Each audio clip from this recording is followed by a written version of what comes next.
Mi smo se večerac okupili ovde sa malim zakašnjenjem da odamo poštovanje našem dragom preminulom sugrađaninu, velikom glumcu Nebojši Glogovcu, zato što smatramo da je to naša dužnost i obaveza da mu kažemo još jedan put hvala. Na jedan mali i skroman način, onako kako je u stvari i najbolje.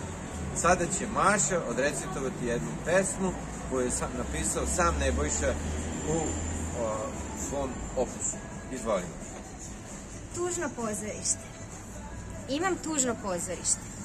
Oko jastuka sa loše nacrtanim cvećem, sa zidova još cure nečije suze. Između crno-belog i kolora. Jedan reflektor, jedan gledalac, mnogo glumaca. Mnogo. Par iskrenih sa osmehom i suzom. Ali gledalac se zaneo, pa zaboravio da tapše. Sad sedi sam. Zatvara oči i predstava se nastavlja. Na tren vidi njihove ruke odozgo prema njemu. Igra se njima. Igraju se. Smeje se jako kao nikad. Tresu se suze na zidovima. Osjeća ritam i dah na vratu i sunce u stomaku i svetlo u glavi. Vrisak i mir. I mir nema aplauza. Otišao je i poslednji gledalac.